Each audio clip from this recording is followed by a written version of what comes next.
We live in a time of global transformation. The Energy Futures podcast explores how we can accelerate the expansion of clean energy technologies and reduce our reliance on fossil fuels. From heating and cooling our homes to moving around our planet and beyond, we bring together researchers, scientists, business leaders, and communicators to exchange knowledge and try to answer one important question. How can we create a sustainable energy future for all? This podcast is produced by Energy Futures Lab of Imperial College London. This week, we're joined by Caitríona Sheridan, Senior Engineer at Móna, Ireland's leading renewable energy supplier.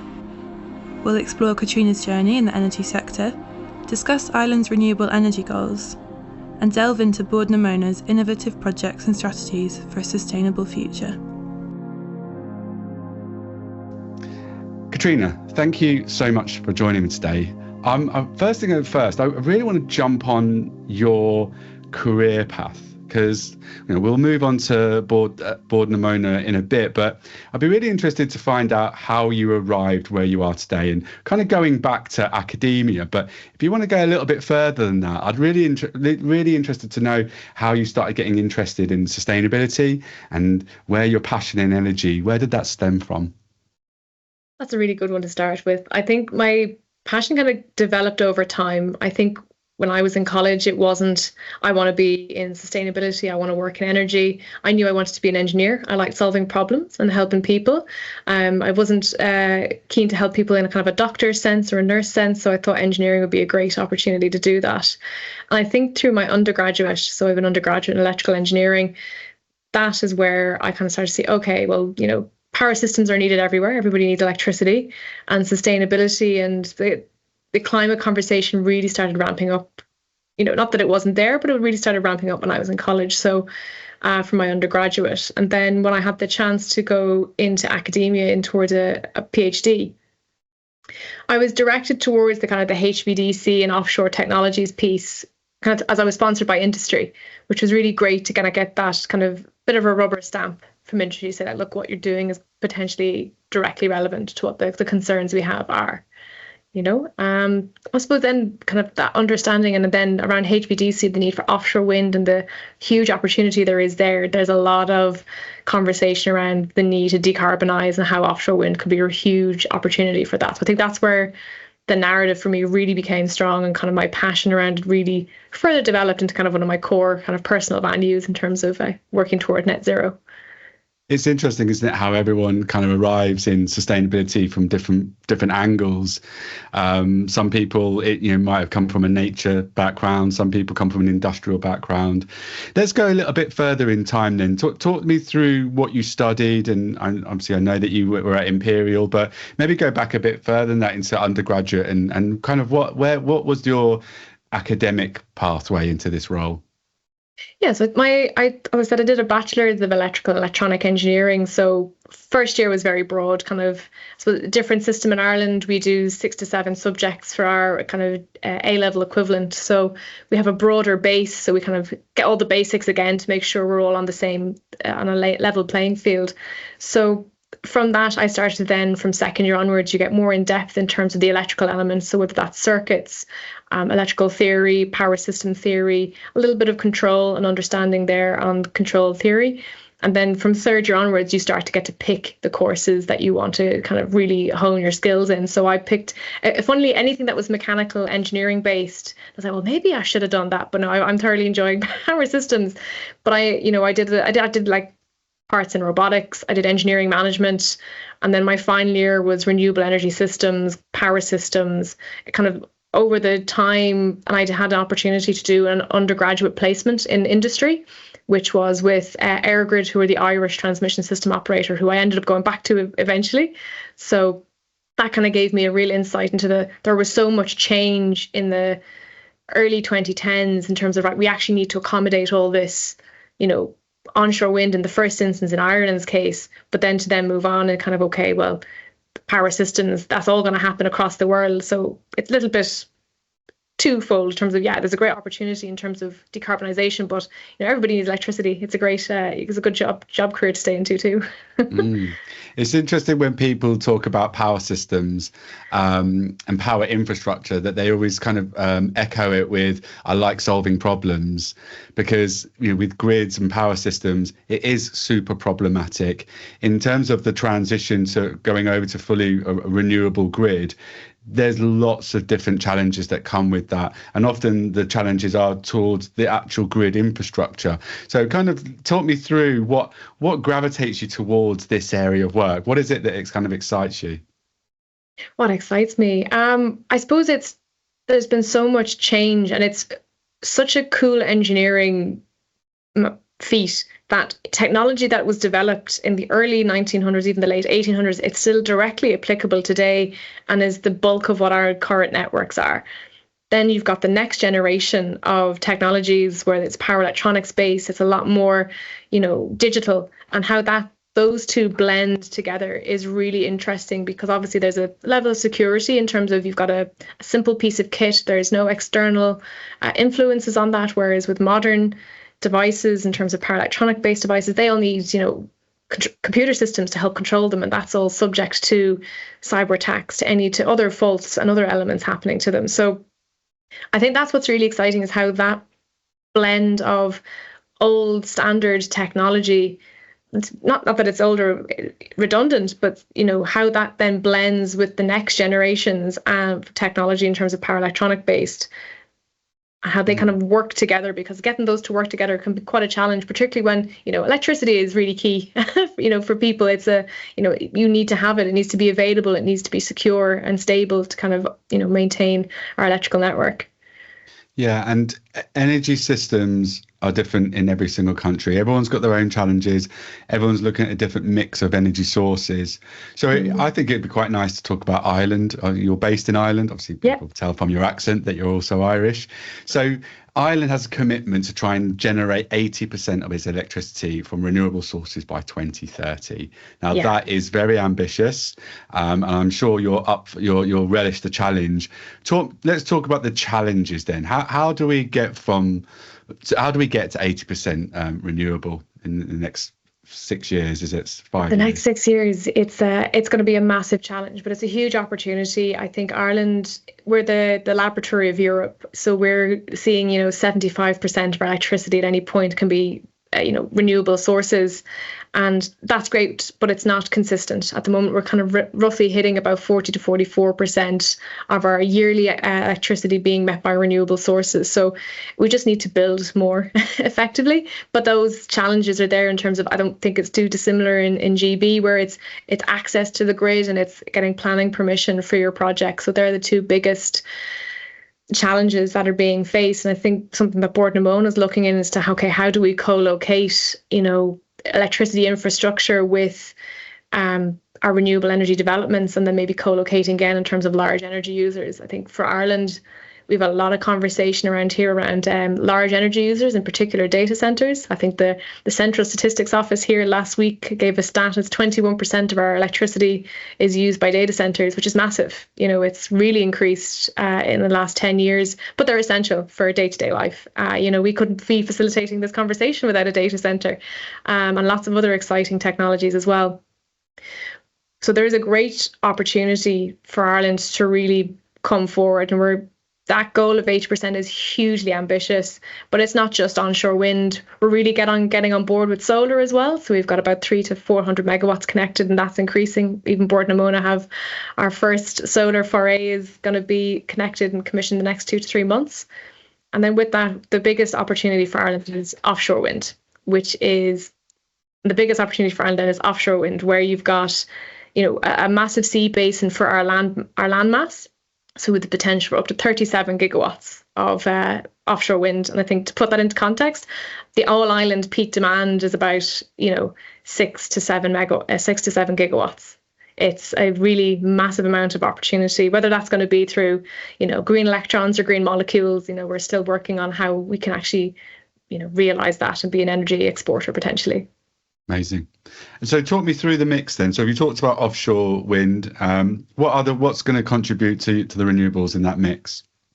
So I think in the run up to 2030, it's still going to be onshore wind driven. I think even with our own Bord na Móna portfolio, we're very much driven through onshore wind. Solar is going to play a big part, not only just grid scale, but household scale and smaller scale. And then outside of that, then it's just about reducing the amount of fossil fuel generators that are on the network. So some of the projects I've worked on or look to kind of get going is stuff like energy storage and looking at kind of different, technical services that could be provided to the grid. So energy storage, I think Ireland is going to be a really exciting space. Quite recently, the TSO EirGrid kind of released this long duration energy storage call for evidence to say, well, we're looking to procure something like this on the network, kind of 6 to 8 hours and beyond. So it's really exciting in terms of the next iteration of technologies for storage in the Irish market. I think we've about 1 gigawatt of storage to date, which, as I said, we're about 6 to 7 gigawatts. So that's quite a bit in terms of penetration for the whole island. Exciting. And I know this is a little bit of a loaded question actually, but obviously as the your renewables will go up, but so also electrical demand. You talked about IT servers, etc. How is kind of Ireland dealing with the demand in electricity as well? Is there anything that you're kind of thinking about or doing? So there's a lot of great work going on in terms of creating flexibility in the demand. So it's both in terms of the distribution system operator and the TSO. There's recent policy has been released in terms of connection policies and opportunities there. So I think flexible demand is going to be like getting this toward a really large portion of that. And obviously there'll be a lot more critical systems inside that as well.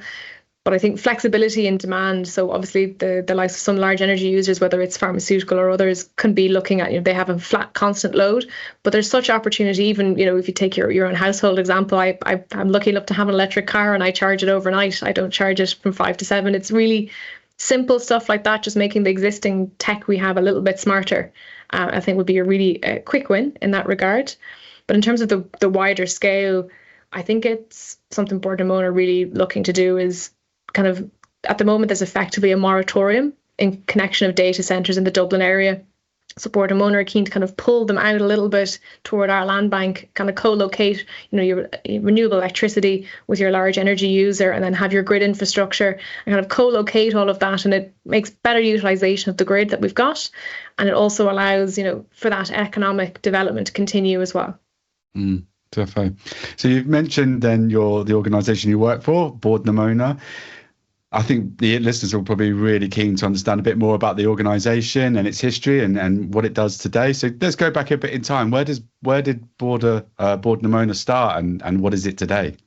Yeah, so Bord na Móna, in terms of the first piece, the translation there is the peat board. So we would have originally kicked off actually just over 90 years ago. We celebrated 90 years earlier in the summer. It would have started as the Turf Development Board and then was renamed towards Bord na Móna. So as a result of the Turf Development Act. So effectively, it kind of came from a different energy crisis in the 30s and 40s, where we needed to have indigenous fuel supply to burn to produce electricity. So we would have collaborated with our semi-state cousins in ESB, who would have built power plants, and we would have provided them with a fuel source in terms of peat. So that continued for quite a number of years. And, I think there would have been a peak of over, 7,000 people working in terms of harvesting. That became mechanized as we kind of came in close to kind of the 70s, 80s, 90s. And then with more efficient technologies in terms of coal, gas, and these kind of technologies for electricity production, we moved away from peat harvesting for electricity production. The peat was also harvested as well for kind of home heating as well. So that's something else that the peat harvesting was used for. But I suppose certainly in the last 20 years has been a huge transition, not only just for Bord na Móna but for Ireland generally. A lot of good policy indicating the move towards sustainable policies and climate action. And I suppose in 2018. Bord na Móna would have started its kind of the last piece of the puzzle in terms of our brown to green strategy. And this would have been where we move completely into being a climate solutions business. So I work in the renewable energy side of the business. I suppose what that means now is we have about 1 gigawatt of, renewable electricity assets that are available to us, majority from wind, one biomass plant, and we have a couple of peaking plants which we're looking to green again to natural gas in the first instance. And then we've also got green hydrogen on the horizon for us as well. I suppose Bord na Móna has got quite a long history, so we're now looking to challenge a very different kind of energy dilemma compared to what we started off with. I love it how it's evolved and it's changed and it's adapted with the needs and wants of society, of the needs and wants of the energy sector, and also trying to work in harmony with nature and the planet, and making sure that it's using natural resources or regenerating natural resources in the right way, and then trying to evolve the business model around that at the same time. It's super complicated, but I suppose then ethically driven or value driven. So tell me more culturally within the organization, what brings people together and what drives the organization forward? I suppose we've got as you noted there, the values. I think broadly speaking, the company values are incredibly strong. We're committed to supporting Ireland's transition to net zero power electricity system, and then obviously to a net zero economy as well, in terms of the whole of Ireland as well. For Bord Móna, what that kind of looks like is, I suppose, we're climate solutions. So you actually mentioned there the kind of the relationship between kind of the nature element and the development element, and that's something we're really cognizant of. So we're supported through European funding through the peat climate action scheme, where we actually get European funding to rehabilitate some of the peat lands, because I'm not sure how many people know, but the peatlands and wetlands are more effective at CO2 sequestration than even the rainforest. So we've got a really amazing resource that we can actually take carbon, act as a carbon sink. So we're looking at, I think the first figure is around 30,000 hectares to rehabilitate. So there's a balance there in terms of what we develop in terms of renewable energy opportunities versus then how much we're able to rehabilitate, because most of it will be on kind of, depleted cutaway bog at present. Incredible. I think we could have a whole other podcast episode talking about peatland sequestration, couldn't we? Yeah, I'd have to get my colleagues in the land and habitats business to come and talk to you about that, because they do some amazing work, and actually the science that goes into it is really quite interesting as well. But yes, I would not be qualified to speak on their behalf. I'd quite like to maybe move on to sort of the eco energy parks. Because that's a really interesting area for Bord na Móna, isn't it? Like, tell me a little bit about the infrastructure and how these energy parks are being developed. So the Eco Energy Park kind of comes from, as I noted, Bord na Móna is the custodian of 80,000 hectares of land. So we're the second largest landowner in Ireland after our other semi-state partners, Coillte, who would be the forestry board. So we've kind of noted that as we want to connect more renewables, we are very fortunate. We've connected quite a lot of our assets already. We've got a huge pipeline coming up. We've just organised a joint venture with SSE Renewables to develop another 800 megawatts on our land bank. But we've noticed that there's this need to continue the economic development, and data centres are really liking Ireland as a base. But not just data centres, there's a lot of other large energy users who, are looking for the green electron, and it's something that we produce, and it's a really great commodity to have available to us. So the core element here is to co-locate and make best utilisation of infrastructure assets, whether that's grid, gas, water, fibre. These are the key things that we want to bring to our land bank. And I suppose the Midlands of Ireland, they're quite well connected, not just from, electricity infrastructure, but also road infrastructure. So the first Eco Energy Park was kind of formally announced earlier this year. So with our first anchor tenant, which would be Amazon Web Services. So there we're developing, a data center site out there with them, and they're looking to kind of develop out that data center. We've got a corporate PPA in place with them for a Derrenloch wind farm also as well. So it's kind of building these partnerships and relationships. And then in the future, the data centers produce heat. There's a potential synergy there for another large energy user who maybe can make use of that heat, and you're already adjacent to your electricity supply, or even your need for a backup generation. So we're looking to kind of co-locate all of those elements and kind of take others on our similar path from their similar, maybe they mightn't be on quite brown to green, but help them with their green journey in terms of we've done it, we've shown it can be done quite successfully. I love hearing stories of innovation where we look at side cycling. So you're turning byproducts of other areas of other processes, i.e. heat from data centers, and then using that to do other things, or just using it as heat, but then using it, being innovative here and looking at waste and looking at what comes off other products and using that in other ways. I noticed earlier when you were talking and you mentioned batteries, your eyes lit up a little bit. It might be quite good for us to talk about if you wanted to incorporate the flex tech projects in here, but really talking about batteries in the grid. Where are the exciting developments coming from there? So something that we're looking at a lot in Bord na Móna, I suppose we're actually commissioning our first lithium ion project at the moment in Cloncreen beside one of our wind farms. And again, that shows that, a higher utilization of grid infrastructure, putting these items together. But I suppose the next generation of storage isn't going to necessarily be lithium ion, particularly if we're looking at longer durations. And I suppose we're looking at a number of different technology and opportunities there and kind of identifying appropriate sites. We've been to a few conferences where we've heard from a lot of different technology providers, and it's such a range of different technologies that are there. So there's the likes of a flow battery, there's compressed air.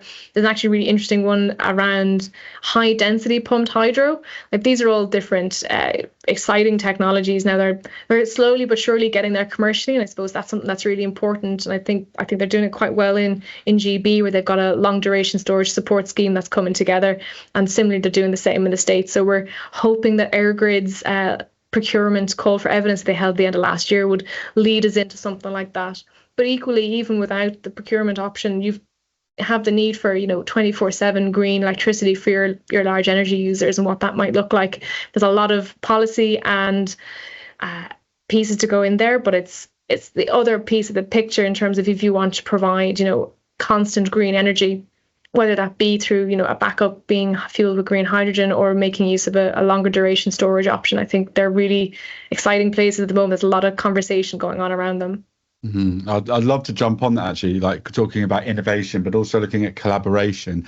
So I'd like to kind of see how the collaboration between industry, but also academia, startups, policymakers, and buy-in from the general public as well. It's also part of collaboration. Where are you seeing the sort of the best kind of areas of innovation? And in your own personal opinion, where do you think we should be looking at? What should we be focused on? What areas? So in terms of collaboration, predominantly within Bord na Móna, I suppose we do look to kind of collaborate. And I suppose these are kind of how we term them around partnerships in the first instance. So we've got our first ever big partnership was with ESB in terms of wind farm development. So it's about collaborating to get things moving. So I suppose the other element of that is, for example, we have a joint venture partner for offshore wind as well. So as you know, I've talked a lot about onshore developments, but for offshore, we've partnered with Ocean Winds, who are, very well renowned offshore wind developer. So they're bringing their offshore experience, and we're bringing our local experience to that partnership. So that's within industry, and that can all work extremely well.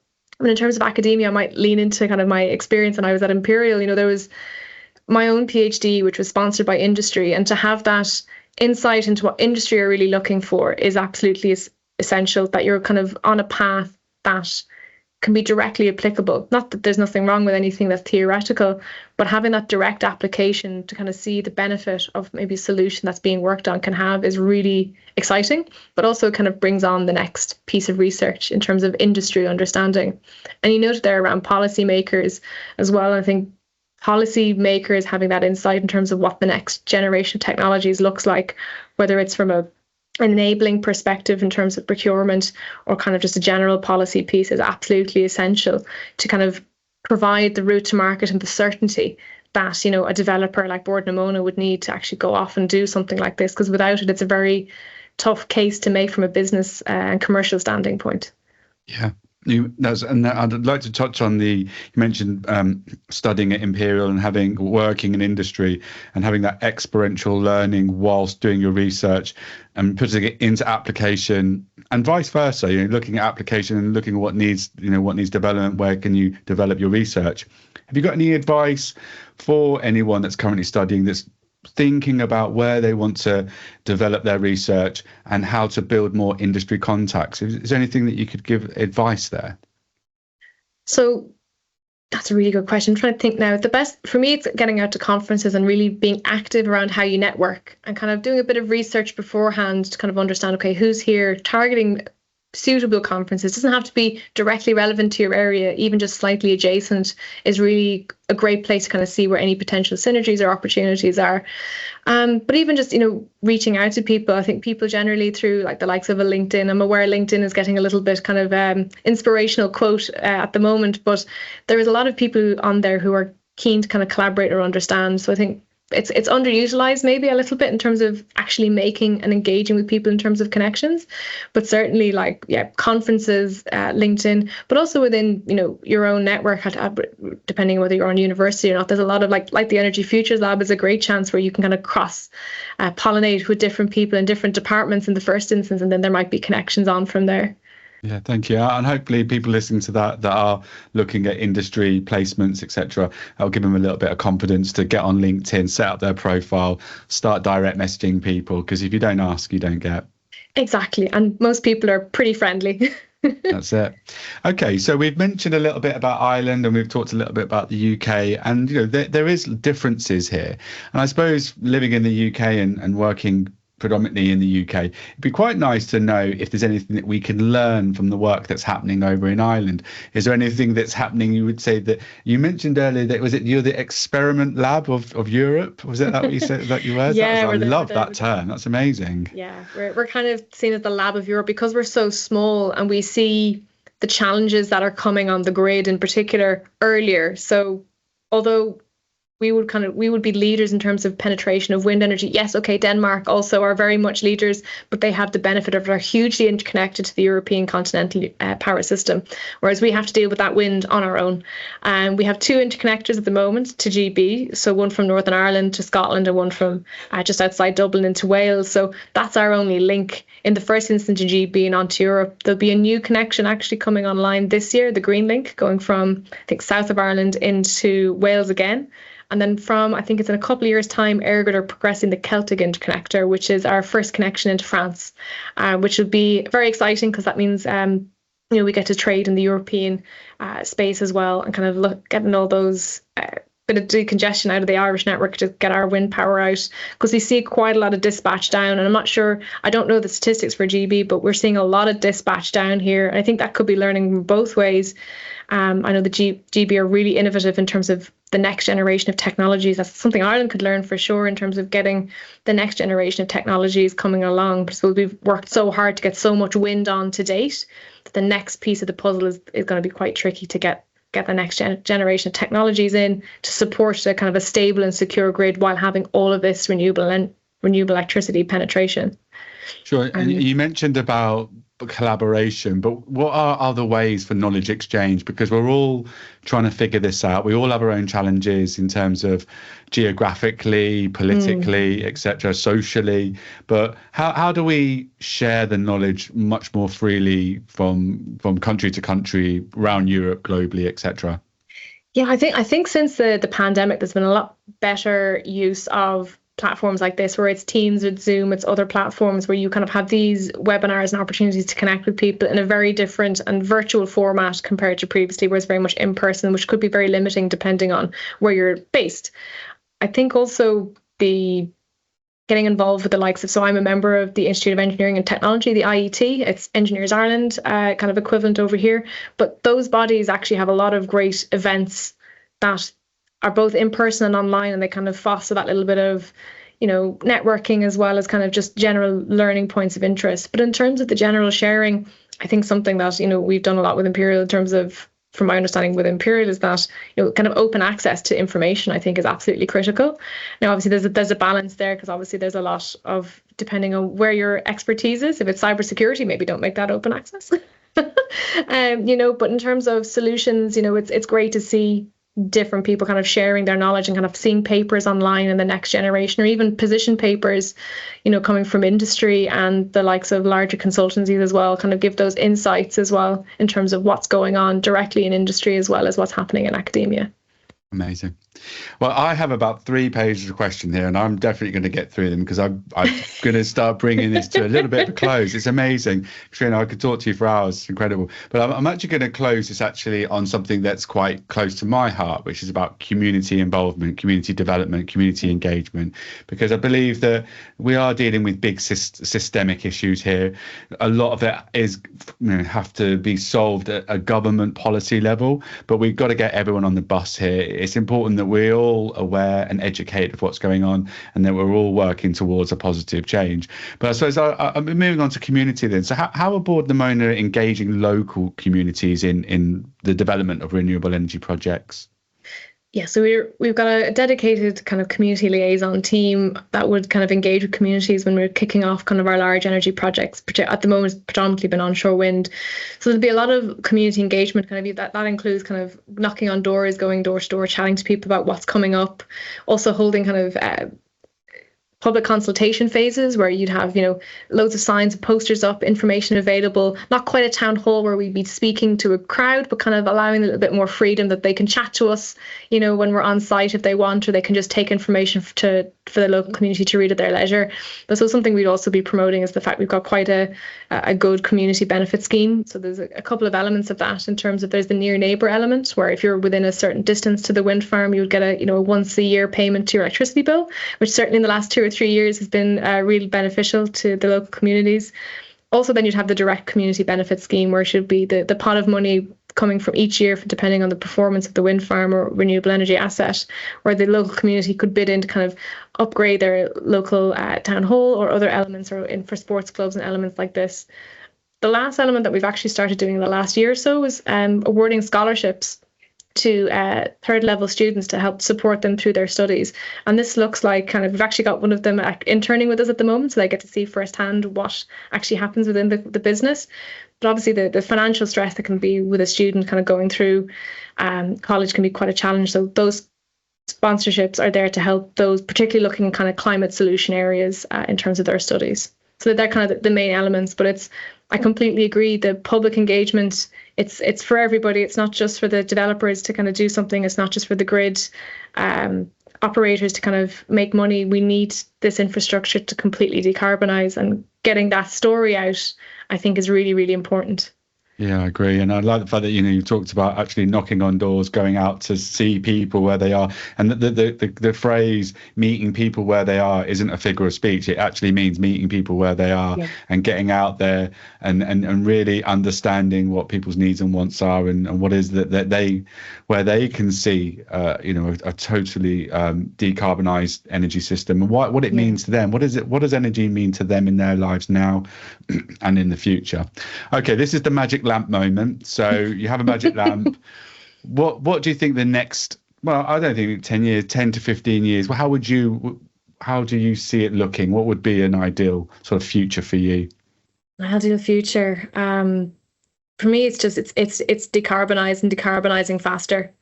I think there's been reports coming out in the last, few weeks and months kind of detailing we're not doing enough quick enough. And I suppose it's something that's, dear to my own heart, but also kind of Bord na Móna's vision is accelerating as much as we can in terms of climate transition and a just transition.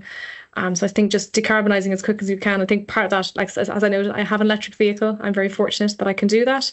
Just electrifying as much as we can and being clever about when we charge and use those devices, because I think something even as simple as charging your EV overnight or setting something on to go on overnight, like really simple actions, if everybody did it would make a really quick win in terms of impact. But I suppose that's a change of mindset, I think, for most people around kind of going from convenience into kind of a little bit more of a prosumer, a bit more proactive about how you use your devices.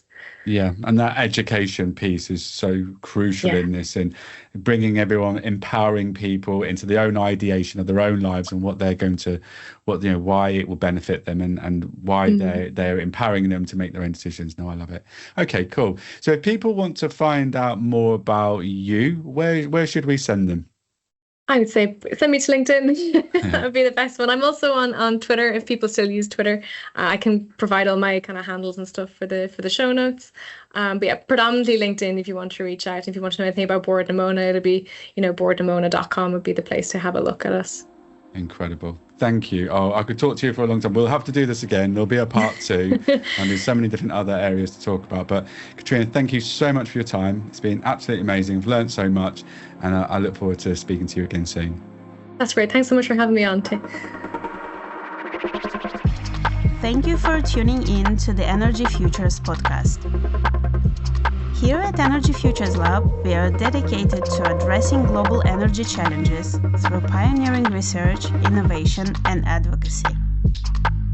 To learn more about us and the exciting projects we are working on, visit our website and follow us on social media. Enjoy this episode, please like and share, and subscribe to stay up to date with our latest content.